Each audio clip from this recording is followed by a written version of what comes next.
Okay, folks, beautiful day here in Central Florida, and I have a little bit of a surprise for you. We have a different vehicle to test on the road, and it is a hybrid. It is the 2024 Jeep Rubicon 4xe. And it is a plug-in hybrid. Just finished plugging it in and charging it to 100%, which should give it a EPA rated range, probably somewhere in the neighborhood of about 28 to 30 miles. Let's see. Well, we'll get that when we get the car started. It's just a standard Rubicon. Has a 2-liter turbocharged 4-cylinder engine coupled with a electric motor, and other than that, it's just a typical standard Jeep. My son rented this, and he's been driving it for a couple of weeks. He kind of likes it, but I wanted to give everybody a chance to see what this sucker looks like. Again, Jeep Wrangler Rubicon 4xe. We'll be heading out on the road here in it shortly, and I'll give you a report from the back seat. As we pulled out on the road with this vehicle, I just started doing some filming of the dashboard and all the amenities of that particular vehicle, and we'll stop and look at a few of the things as we're traveling along here. This was just us leaving the neighborhood on our way to Disney Springs, and then ultimately to medieval times, and I'll put some video of medieval times up there for you as well later on in this video.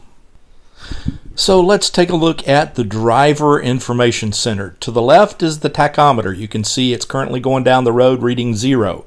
In the center is a multi-faceted display that gives you range, and then on the right you have your fuel gauge and your discharge and regen braking meter. And we'll go over that more in just a little bit.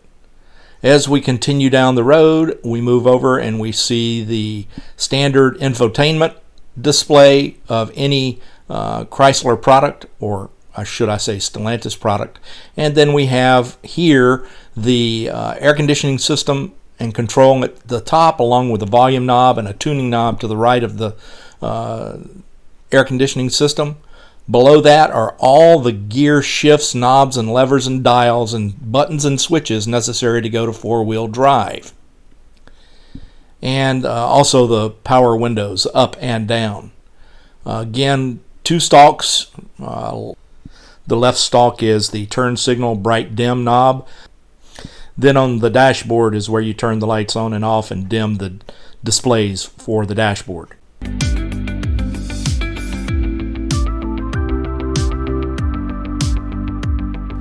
And as we move along, we move back over to the right stalk. That is for the windshield wipers.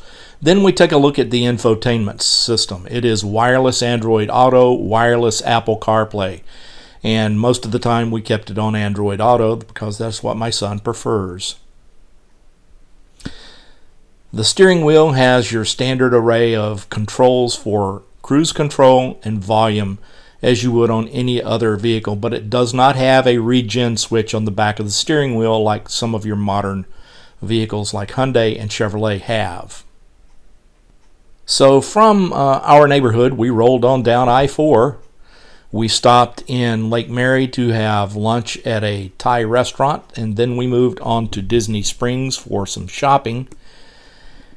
And from there, we made our way on into Kissimmee to the medieval times to have some fun there. And I'll show you some video. Here we go.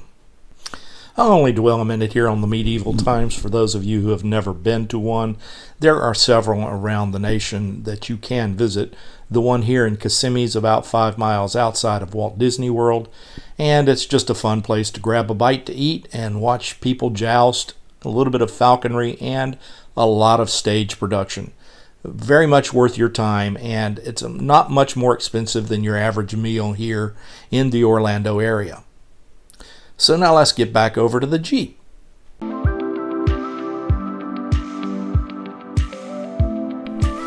All in all, this is just a short video to discuss the Jeep Wrangler 4xe hybrid system. It is a fairly nice system, and if you're just commuting 20 to 30 miles a day, this would be perfect. But it still burns gasoline. And as you know on this channel, I don't support burning gasoline because burning stuff is dangerous. It pollutes the air, it adds to our carbon problem.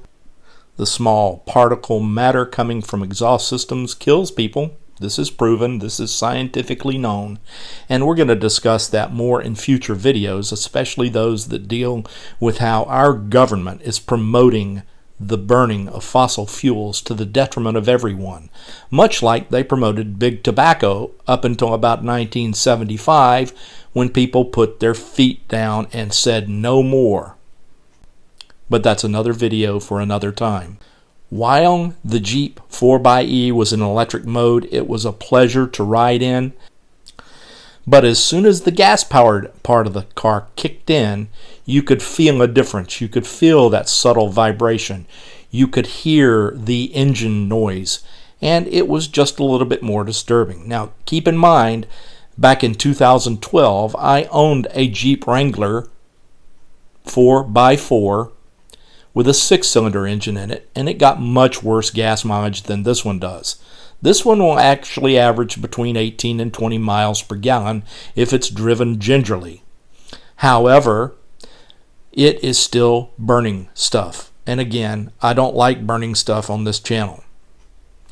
It also rode like a Jeep and had road noise like a Jeep. So if you're into that kind of thing and you do want to support electric, but you are not quite willing to take that step, this Jeep is probably for you. But for me and my likings, I'm going to have to give it a thumbs down. Overall, I enjoy Jeeps, but I don't like polluting the air. So that's where we stand, and I'd like to thank you for stopping by. And if you would, please do subscribe to this channel, and I'll be doing more videos like this in the future as I come across vehicles that are worth mentioning. And this one is just worth a mention. So in the meantime, I hope to see you out there or somewhere along that route from point A to point B. Do subscribe, do comment, do give this video a thumbs up, and ring that notification bell if you have the time. Again, see you all real soon. Take it easy, everybody, and drive electric.